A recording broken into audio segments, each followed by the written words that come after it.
Listen, I was just watching your clips, and we have this low birth rate in America, and it all made sense to me. It just hit me right now, because who's gonna sleep with these ugly ass, broke, crazy, deranged, TDS liberal women?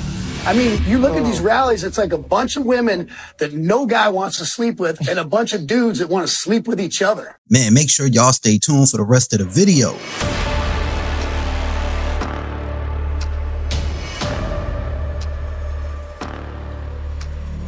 All right, welcome back, everybody. Welcome back to another video. I am ClickThatReacts. And if you haven't already, go ahead, please. It'll be much appreciated if you can go ahead and hit that subscribe button. Give this video a like so you see more content like this. And while you're at it, don't forget to turn on that notification bell so you never miss an upload from me. Now, today we got a bit of an interesting video because I'm going to tell y'all the truth. I am absolutely sick of it. I am sick of these Democrats or these liberals and their lies, their schemes, their plans, and all these made up things that they keep on doing. I'm sick and tired of the mainstream liberal media. So today we're taking the fight to them in this video. So before I go into too many details about what has got me so amped up today about the mainstream liberal media, I think I have a video for you that'll sum it up perfectly. What up, America? It's Andrew Jackson, that guy you roll up to hit some powder. I founded the Democrat Party and chose the jackass as our mascot. Now, as you can probably tell, times have changed a bit from the party back in my day, and present-day Democrats will come to hate me, but that's your problem. Jackson started the Democrat Party to appeal to the common man. Democrats today sometimes give him credit for that, but only after calling him an evil white bigot. Needless to say, the party started off pretty sketchy by today's standards. We were by far the pro-slavery party all the way through the Civil War. Now that part, I want you to go ahead and keep that part bezeled into your mind right there. The pro-slavery party. After the war, we cleaned up our act and supported the North's reconstruction efforts. Totally kidding, we doubled down on racism and became the party of the Klan. But seriously, we didn't have much of a platform after the war, except Jim Crow, but that was until our boy came in hot on his rollerblades. Then came the Depression. People lost trust in markets, so I wheeled in to drastically expand communism across the country, and Democrats been hooked ever since. That's right, the party of slavery and the party of the Klan. That's why up until this point, majority of minorities have been Republicans, and that's including the first ones to ever hold a seat in office. Up until this point, blacks had always voted Republican as they were the party that freed the slaves. But after FDR's New Deal, blacks swung 75% Democrat. This was a complete realignment, not because of civil rights, but because of economics. All while the Democrats were still the party of the Klan, and their stronghold was the South. Democrats still do that to this day. So back then, they brought in the likes of FDR, LBJ, and Martin Luther King. When today, they bring in people like Barack Obama, Kamala Harris, Jasmine Crockett, and even Al Sharpton. It's the same recycled plan here, but if something isn't broke, why fix it? We pushed segregation throughout the South and filibustered the 1964 Civil Rights Act for 75 days. It wasn't until Republicans stepped up and found even more votes to pass the bill. So ask yourself, how are Democrats seen as the party of the civil rights? It's the same old recycled plan. End segregation, free the slaves, and give them this so-called handout in the form of so much government assistance. And now you have brainwashed the majority of that minority. Democrats are very persuasive. But again, it ultimately boils down to economic incentives. Once Democrats realize the power of government spending and handouts, you can appeal to any voter group and lock them in. 1, 2, 3. Gays for Palestine. Good luck with that. And one of the ways these Democrats have conned and tricked so many people is with this lie that somehow the Democrat and Republican parties switched. So this way, it would seem like the Democrats' history is actually the Republicans' history. So anyway, to sum it all up, my party has changed a shit ton, but it's not because of the mythical party switch. Democrats controlled the South all the way through the 1990s. But they did adopt new policies like massive social spending and welfare programs that allowed them to appeal to more diverse voting groups. So that right there brings me to my next point here. I mean, this is a president that we're talking about here, right? He's more worried about the country as a whole and not just specific groups. Him and his team are still doing everything they can to try to help every single person while also doing what is best for the country. President Trump understands that in D.C., it is the minority community that is suffering, okay? And in 2024, there were 29 of them, all teens, killed by gunfire. 2025, so far, there are 19, all teens killed by gunfire. Every one of them African American, every one of them minority community.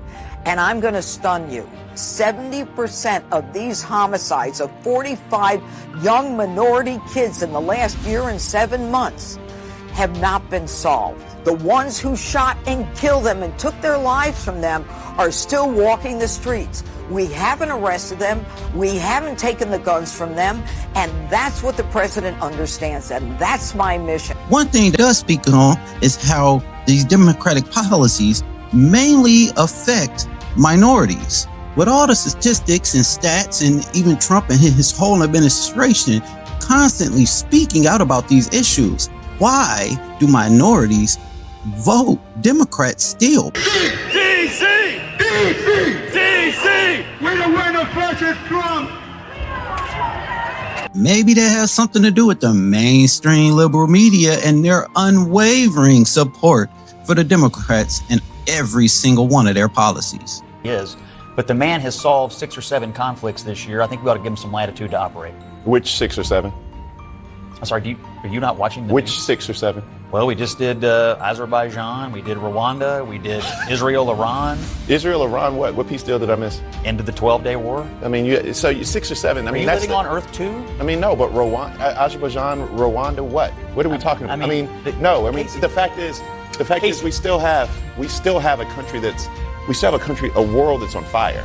And this is the problem with just no praise at all for Trump or his incredible policies. No matter what measure of goodness or kindness that Trump and his administration shows, these news reporters find some kind of way to add a little spin on it. Mr. President, on DC crime, do you have a message for the Democrat lawmakers like Nancy Pelosi or media who are saying after living here for many years that there is no crime and you're trying to start a new news cycle? They're trying to get a gotcha moment out of them. What are you asking me for, Scott? I'm asking you to come in here and tell people the truth. I mean, these people, the mainstream liberal media, they act like if they say one simple good thing about Donald Trump, the whole entire studio is going to catch on fire. This could be a reason why Trump and Republican support has been going through the roof lately. It's another reason why the Democrats lost the election in a landslide. They lie. It's just fine. Look, the crime is very bad. I think they'd be much better off saying, we want to help President Trump with the crime because it's an epidemic. It's a tragic situation. It's the worst it's ever been. And we want to help President Trump with the crime as opposed to, he's a dictator. He's a dictator. People are so happy to see our military going into D.C. and getting these thugs out. Trump's approval ratings through all races are on the rise. The black community, the Hispanic community. Maybe that has something to do with these crazy policies that the Democrats have been pushing lately. Men can be women. Men have the right to go into the women's locker room, women's bathroom, and even playing in women's sports. Sending so much of America's money overseas, closing down or opening up the borders, I should say, just allowing millions of people unchecked, unvetted. They also flooded American streets with drugs and crime. It's the same time that all that is going on, in New York, ICE has busted a trio of MS-13 gang members terrorizing parts of the state. Each of the violent gangbangers come with a lengthy rap sheet ranging from attempted murder to assault and more than two of them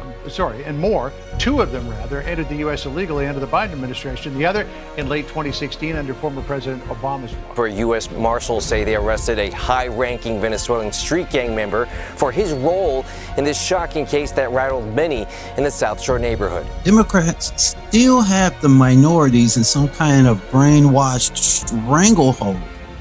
They have a vice grip around the throats of all minorities, it would appear. Donald Trump's greatest legacy, he broke the Democratic Party. And he exposed it for what it was. It was a bi-coastal elite party with a bunch of billionaires who spend lavishly and a bunch of subsidized poor. But I would love to hear your take on it. Are you Democrat? Are you Republican? Do you currently support Mr. Donald Trump? If you do or if you don't, let me know down in the comment section why. I'll be honest with you. After I started doing some digging and some research, and my mind was blown by a lot of the details that I figured out.